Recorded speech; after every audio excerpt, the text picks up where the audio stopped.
بەناوی خوای گەورە سڵاوتان لێبێت بەڕێزان لە بەرنامە ئەمڕۆ قسە لەسەر دەستگیرکردنی سەرۆکی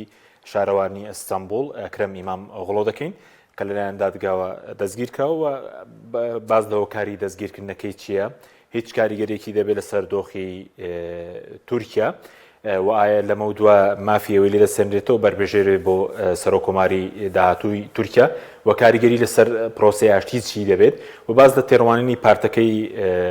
پارتی گەلی کۆماری جاپەش دەکەین بۆ مافەکانی کورد کورتۆر مامەڵە لەگەڵم پرسەی ئەکرەمی ئیمام ئۆغڵۆ بکە ئایندەی پرۆسی ئاشتی لە تورکیا چی لێ بەسەردێ و هیچ پرۆسەکە چۆتە پێشەوە دوایەوەی کە لە 27 مانگی ڕابردوو عەبدوڵڵاه ئۆجەلان پەیامێکی بڵاو کردەوە و داوای کردبوو کە پەکەکە کۆنگرە ببەستێت و خۆشیاڵ بۆشینێتەوە. ئەم پرسان لەگەڵ بەڕێز دکتۆر حەسەن ئەحمەد مستەفا شارەزای کاروباری تورکیا و پسپۆری پەیوەندیە نێودەوڵەتیەکان قسەی لەسەر دەکەین کە بەڕێزیان لە هەولێرەوە لەگەڵمانە. دکتۆر بەخێربێن سوپاسی ئامادەبوون دەکەین. ئەگەر سەرەتا لە هۆکاری دەستگیرکردنی ئەکرەمی ئیمام ئۆغڵۆ دەست پێ بکەین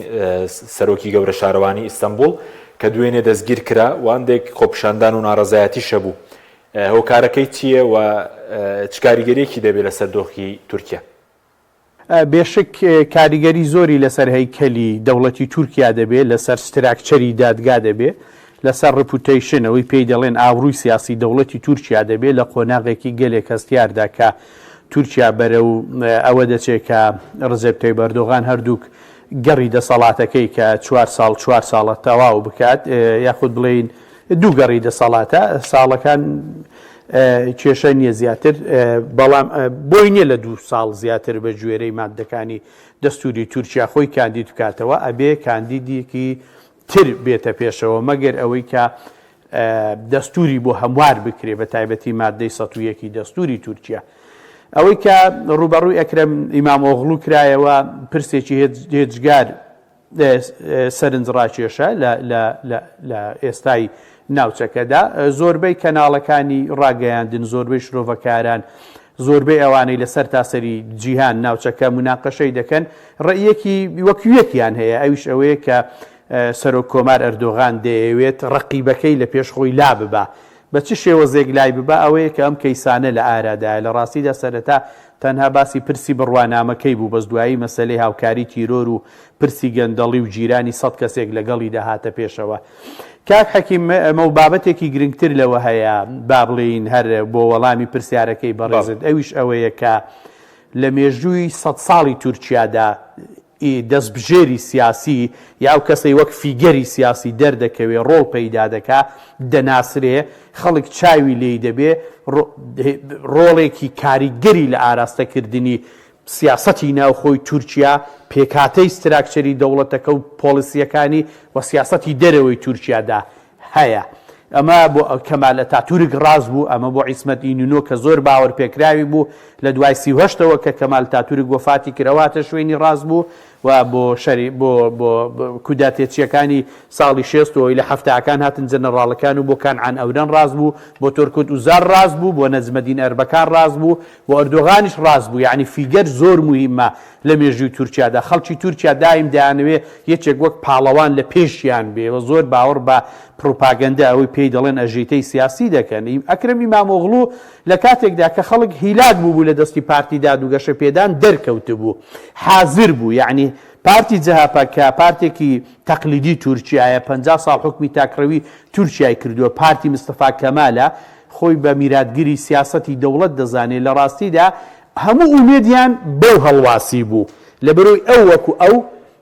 فیگەرە وەکو ئەو دەستبژێرە سیاسیە دەرکەوت بوو کە من بۆ جەنابتانم باس کرد لە مێژووی تورکیادا لە ئەتاتورکەوە هەتاکو ئەردۆغان یا هەتا ئیمام ئۆغڵو چەندە موهیمە. یعنی تۆ بۆ ئەم ئینتیخاباتی ئەم جارە وەک تورکیا هەرچیەکی بیکەی زەڕبە لەوە گەورەتر نابێ ئەگەر بەسەلەی دێموکراسی و حەق و ناحەق و مافی مرۆڤ و سومعی دەوڵەت هەمووی و دادگادا بنینە ئەولانە تەنها لە دیدێکی بەرژەوەندی سیاسی بەرتەسێک تەماشای بکەین بۆ جەهاپە زەڕبە لەوە گەورەتر نابێت کە ئەو فیگەرەی کە لەسەر ڕێڕەوی گرنگی دەستبژێری سیاسیە لێ دەدرێ کە لێ دەدرێ بێشک ئەردۆغان هەموو حیساباتێکی ناڕزایی جەماوەری کردووە ئەوانەی کردووە و پێشتریش حازری بۆی هەیە کە پرسیارت کرد لەسەر ئاستی کۆمەڵگەی کوردی حازری بۆی هەیە لەسەر ئاستی نێودەوڵەتی هەرێمی حازری بۆ ئەم هەنگاوە هەبوو. بەڵێ کاکتۆر لەمە دووە خەونی ئەکرەمی مامۆغڵۆ کۆتایی هات بۆەوەی کە کاندیدی سەرۆک کۆمار بێت لە ساڵی 2028 چکە بۆ ڕانامەکەی دەڵێن کێشەی تێدایە ئەو تۆمەتانی دیکەی کە بەسەریدا ساغ بێتەوە خەونەکەی کۆتایی هات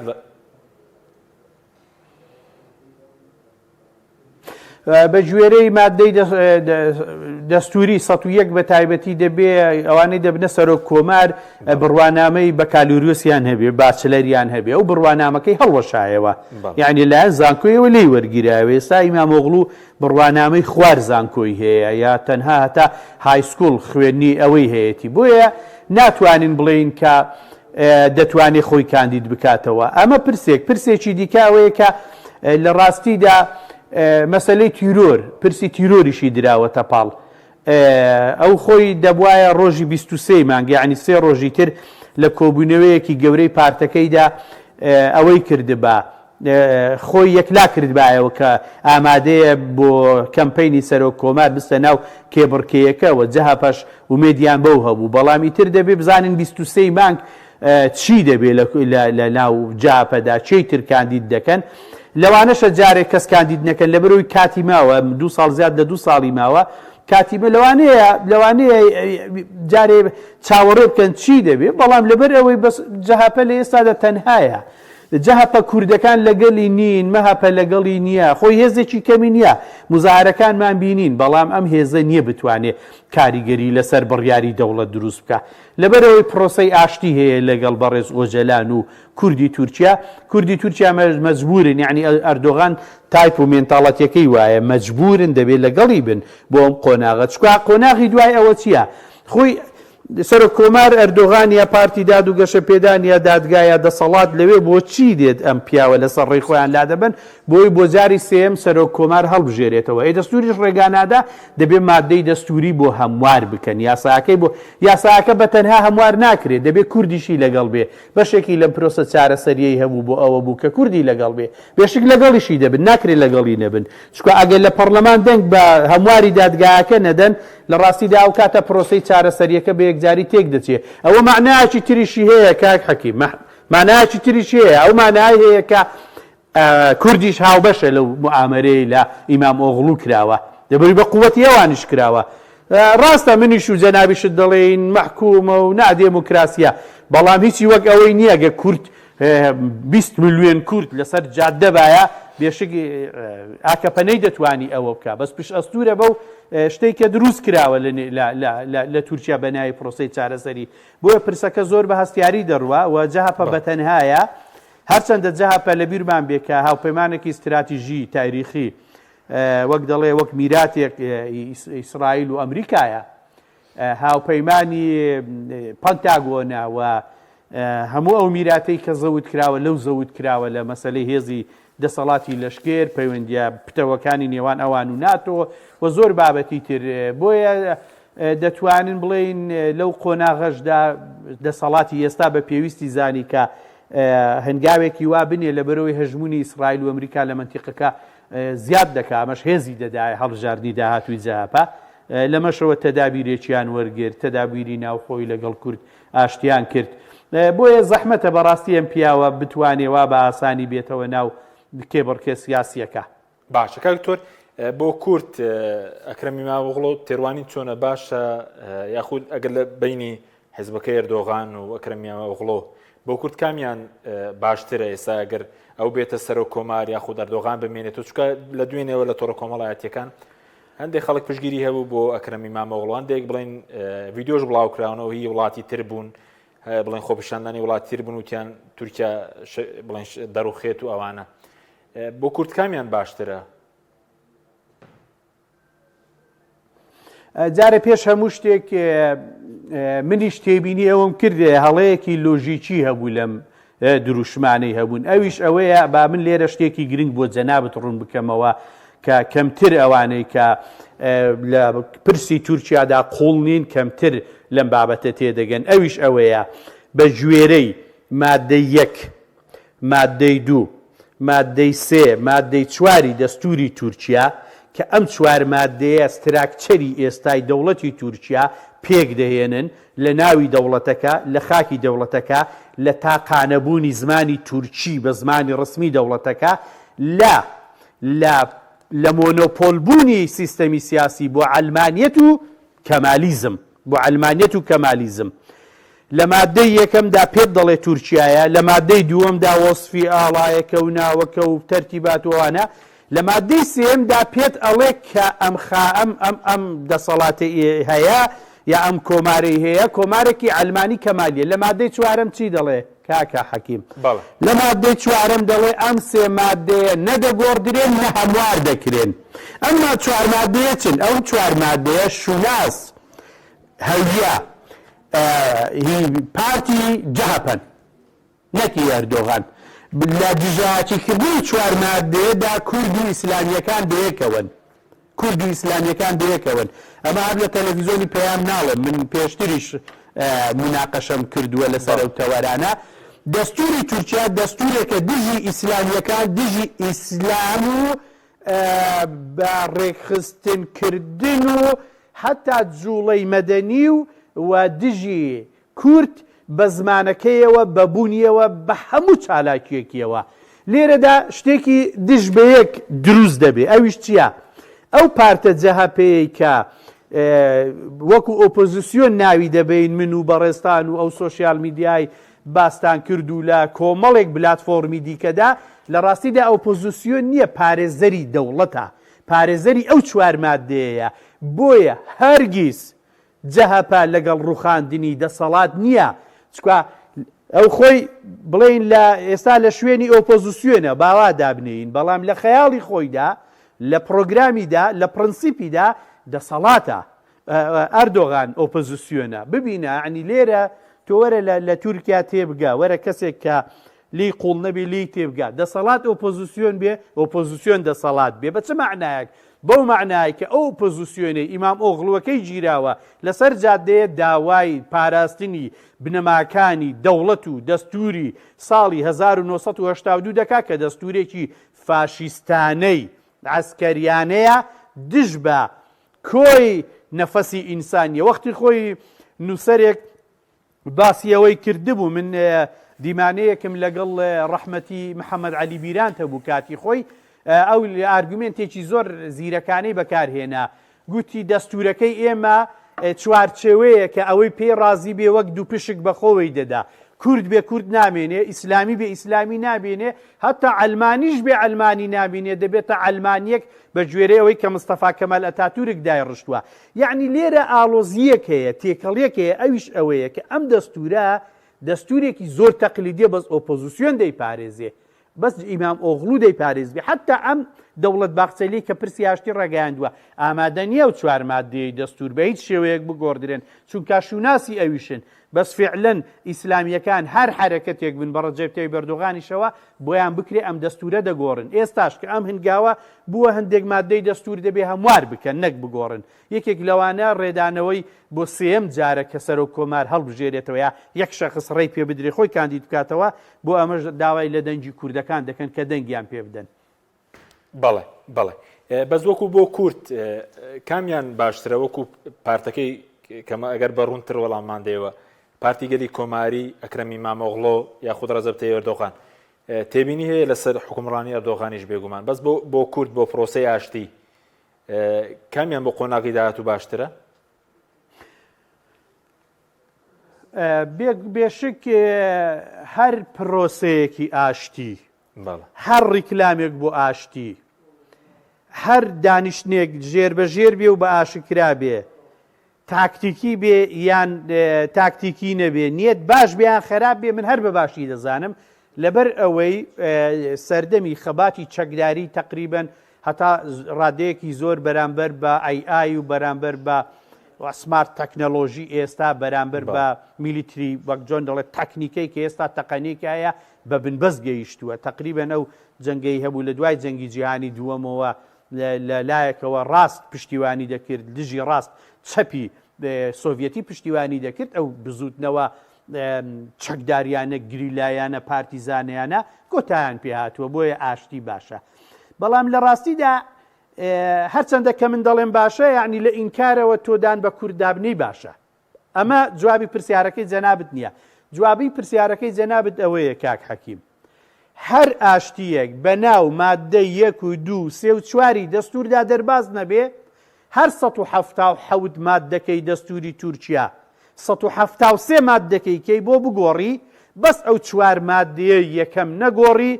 تۆ هیچ چارەسەرێکی پشتی کوردت نییە، پرسی کورد یا دۆزی کورد. ڕەجەب تەیب ئەردۆغان تابووی هەندێک شتی شکاند، بەڵام شەڕێکی قورسیشی کرد. تابووی ئەوەی شکاند، مەسەلەن تەلەڤیزۆنێکەیە TRT لە ناو تۆڕی ڕاگەیانی دەوڵەتی تورکیادا تەلەڤیزۆنێکی کوردی هەیە، بە کوردی قسە دەکەی، کۆڕ و کۆبوونەوە هەیە، شوان پەروەر چۆ ئەوێ لەگەڵ هەرێم ئەوەیان هەبوو، هەندێک ئەو شتانە هەبوون. بەڵام وەختی خۆی ئافرەتێکی ڕۆشنبیری ئیسلامی حیجابی کردبوو لە زانکۆ، لە یادما بەر لە 15 ساڵ دەیگوت ئەم حیجابە من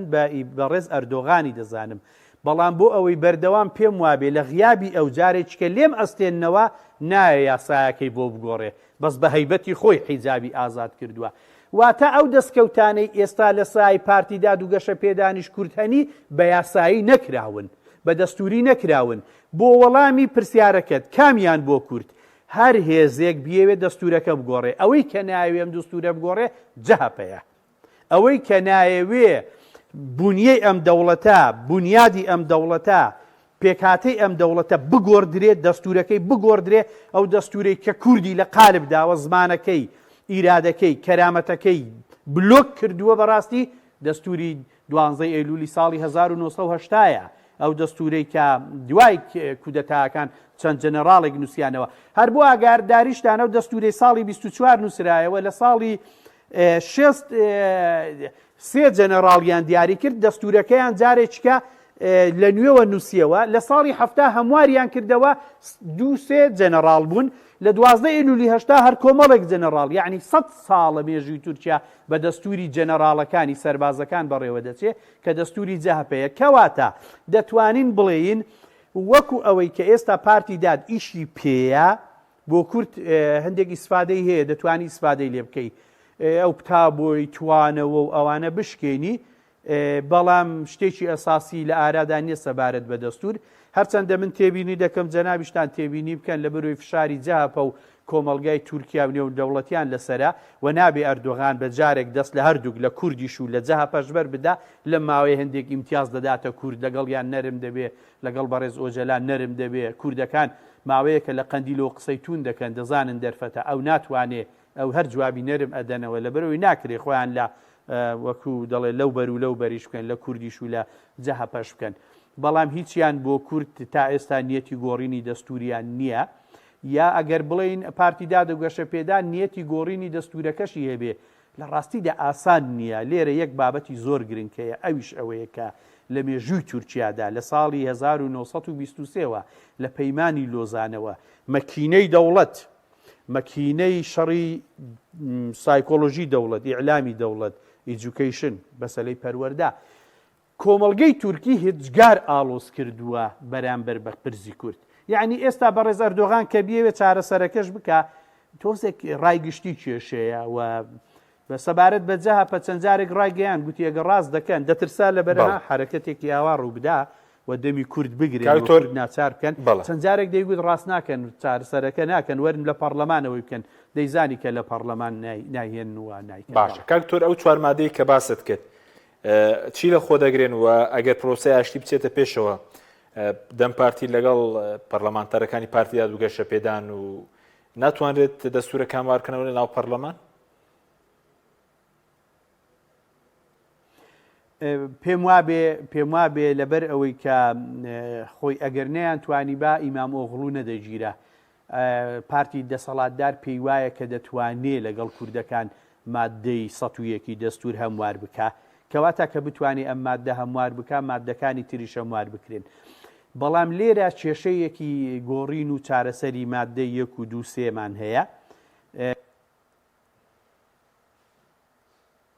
بەڵێ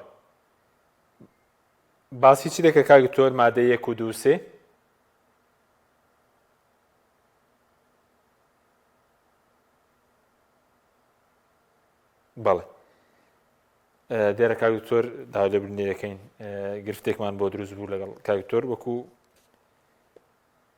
بەڵێ کاکتۆر ببوورە لەوێ وەستاین باسی مادەی 1 و 2 سێت کرد کە باسی مادەی 101 تایبەتە بە سەرۆک کۆمار ئەو دەتوانرێت گۆڕانکاری تا بکرێ ینی ئەردۆغان جارێکی بێتەوە سەرۆک کۆمار مادەی 1 و 2 3 چی تێدایە کە ینی دەتوانرێت دەستکاری بکرێ لە مادەی یەک وەسفی تورکیا دەکا پێم وابێ کەس کێشەی لەگەڵ نییە کە ڕێکێکی خاتی تورکیا و ئەوانە کوردەکانی کێشەیان لەگەڵ نییە بەڵام هەر لە زمنیە و سێ و مادەیەدا نامەوێت دووبارەیان بکەمەوە باسیەوە دەکا کە ئەم وڵاتە یەک زمانی تێدایە ئەوش زمانی تورکیە زمانی ڕسمی دەوڵەت و کۆمەڵگایە هیچ زمانێکی تر نییە لە مادەی سێمدا کە زۆر مەترسیە دەڵێ ماهیەتی ئەم دەوڵەتە ناوەرۆکی ئەم دەوڵەتە علمانی کەمالیە علمانی کەمالی ئێستا هەتا هەندێک لە خەڵکی چەپیشەیە هەندێک علمانیشەیە دەڵێن علمانی کەمالی زۆر مەترسیە یعنی زۆر جەهاپەیە زۆر تەقلیدیە لەو ماوەیە هەندێک دیبەیت هەبوون لە ناو هەندێک بیریاری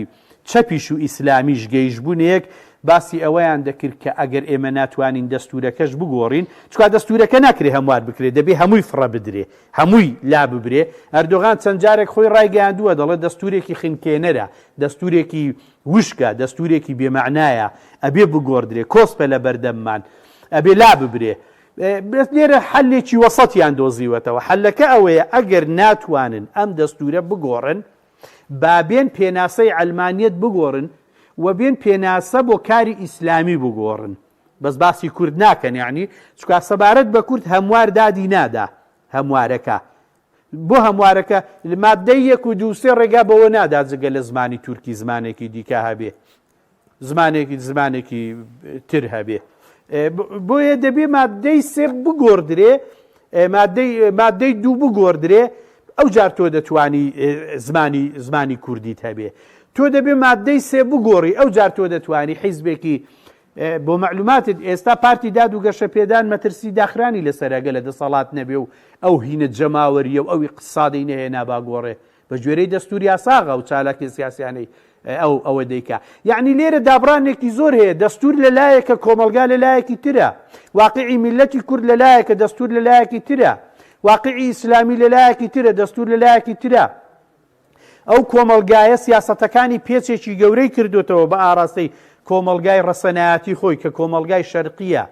کۆمەلگای مەسەلەن ئەوەیە وەکو چۆن دەیانگوت ئێمە هاتینەوە ناو وڵاتی خۆمان چۆن ژێی کەوانەکەمان چاک کێشاوە بۆی تیرەکەمان باشتر بڕوا سەنگمان لە دەرەوە هەبێ بەڵام ئەم سەنگی دەستور نییە ئەم پێچکردنەوە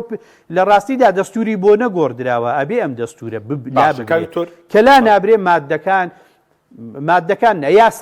یاسایەکان دەکرێت هەندێک هەموار بکرێن باشە پێشبین دەکەی ئەوەی تایبەت بە سەرۆک کۆمار هەموار بکرێتەوە ئێستا کوردەکان دەم پارتیا خۆت بڵین لەوێ پشگیری لە ئەکرەم ئیمامۆغڵۆ دەکەن یاخود بێلایانن لەم پرۆسەیە چکە لێرە هەندێک ئەوانەی کاوسۆزی دەم پارتین من دوێنێ شەو پشگیری هەبوو لە ئەکرەم ئیمامۆغڵۆ خۆی ئەمە پرسیارێکی زۆر جەوهەریە لە ڕاستیدا ئایا لێرە کورد ئیحراجە زۆر لەلایەک پرۆسەیەکت پێکهێناوە لەگەڵ ئیمرالی لەلایەک ئەو هێزەی پرۆسەی لەگەڵ پێکهێناوی کە بە ناوی لێناوە پرۆسەی ئاشتەوایی و دێموکراسی دێکارێکی نائاشتەوایی دەکات ئەگەر تۆ پشتیوانی لێ نەکەی بۆ ئەوەی مادەکە بگۆڕی ئەردۆغان ببێتەوە سەرۆک کۆمار پرۆسەکە نەما ئەمە عەقڵی ئەم دەسەڵاتی ئێستایە ئەوەی قبول نییە خۆڵەمێشی و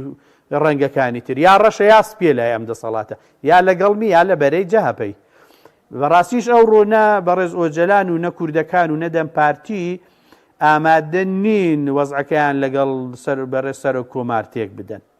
ئامادە نین بۆ جەهەپە لە کاتێکدا دەشزانن جەهەپە ئامادە نییە ئەم دەستورە بگۆڕێ مادەی 1 و 2 3 و 4 خۆی ئەبوایە بڵێن کێشەی کورد لەگەڵ مادەی 1 و 2 3 و 4 هەر لەمە دوای لە ئیعلام وا بڵێین چکا کێشەی کورد لەگەڵ تورکیا نییە لەگەڵ ئەو مادەیە نیوەی تورکیا زیاتر لە نیوەی تورکیا کێشەی لەگەڵ ئەو مادانە هەیە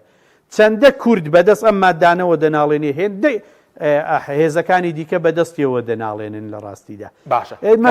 مەجبورن لە پەرلەمان بۆ هەڵبژاردنەوەی سێم جاری سەرۆک کۆمار ئەردۆغان پشتیوانی بکەن ئەگە پشتیوانی نەکەن یعنی لەبەرەی نەحەزن معناکەی وایە معناکەی وا دەکەوێتەوە. باشە کاکتۆر حوت خولەکمان ماوە چەند پرسیارێکتر بە کوردی سوپاس دەکەم سەبارەت بە هیچ هەوڵێکێ ینی لەلایەن ئیسرائیلەوە بێ ئەمریکەکانەوە بێ بۆ دابشکردنی بڵێن تورکیا خۆ نانەوەی پەشێوی ئەوەی بڵێن هیچ دەتوانن ئەمە بکەن چکە دەڵێن دوای سووریا گۆڕانکاری لە تورکیا ڕووبدا لە ئێران ڕووبدا خۆی مەوزوعەکە ئێستا لەسەر تاسەری جیهان ئەم پرسیارە مەترەحە بەڕاستی ئەم پرسیارە هەیە ئایا بەڕاستی شتێک هەیە لە ڕۆژهەڵاتی ناوەڕاست حقیقەت گەڕی دووەمی جەنگەکە لە غەزە و هێرشەی کە کرایەوە ئەو بڵێن ئاڵۆزیانەی دروست بوونەوە ئەو لێدانە توندەی لە یەمەن لە حوسیە زەیدیەکانی لایەنگری ئێران درا و ئەو لێدانانەی لە دەوری دیمەشق دەدرێن و ئەو بڵێن ئاڵۆزیانەی لە سنووری شام هەن هەموو ئەوانە ئاماژەی دووشتن یەک سەبارەت بە ئیسرائیل دەرچوو لە هەنگاوی یەکەمیدا نەگەیشتە نەتیجە ئەو دووشتی دەویست ئیسرائیل یەکێک دەیویست دوای ئەو دەرفەتەی لە 7 ئۆکتۆبەری 2023 دەستی کەوت کە دەرفەتیان پێدا جەنگێکی تۆتاڵ ڕابگەیەنێ خەڵکی غەزە لەوێ دەربکە بەرەو سینا بەرەو ئوردن مەلیک عەبدوڵڵا محەممەد بن سەلمان لەگەڵ سیسی ڕێیان لەمەگرت ئەم سێش کە دەنجیان یەک خست ئەمریکا حسابی بۆ دەکا لە هەڕەشە دەردەچێت شڕەمبەوی بڵێ وا دەکەم و واد ئەوە نابێ کە محەممەد بن سەلمان و سیسی و مەلیک عەبدوڵڵا بۆ شتێک هاوڕابوون ئەمریکا گوێیان لێ دەگرێ هەندێک پلانەکەی دواخست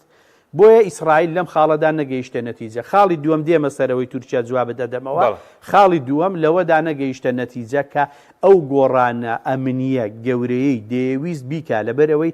ئەحمەد شەرع و ڕەجەب تەیب ئەردۆغان لە سووریا کارتەکەیان لە دەست دەرێنا چکە ئەو ئیسرائیل دەیویست خۆی بەرەو شام بێ لەوێ دەسەڵاتێکی پرۆ ئیسرائیلی دروست بکە ئەمریکاش لە ڕاستیدا خاڵێک ئامانجێکی گەورەی وش نەگەیشتە نەتیجە ئێستا کە جەنگ دەستی پێکردوێتەوە ئامانجی ئیسرائیل ڕوونە ئەمریکاش لەگەڵێتی دەبێت خەڵکی غەزە لەوێ دەرکەن ئامانجەکەیان ئەوەیە وە سیسیش و بن سەلمانیش و هەمویان ڕازی بکەن دەمێکە مارکێتینگی بۆ دەکەن ئایا دەتوانن ناتوانن کارەساتی گەورە دروست دەبێیان نا دیار نییە جارێ هی دووەم دەبێ خاڵی دووەم کە قوڵایە ئەمنیەکە بۆ ئیسرائیل بێ پەیوەندی بە وەڵامی پرسیارەکەی جەنابتەوێ سەبارەت بە تورکیا و ئێران کە ئامانجێکی ئەمریکیە لەگەڵ ئەو خاڵی دووەمەی ئامانجی ئیسرائیل یەک دەگرێ ئەویش ئەوەیە کاکە حەکیم لە دوای ساڵی 1979 کە ئیمام خومەینی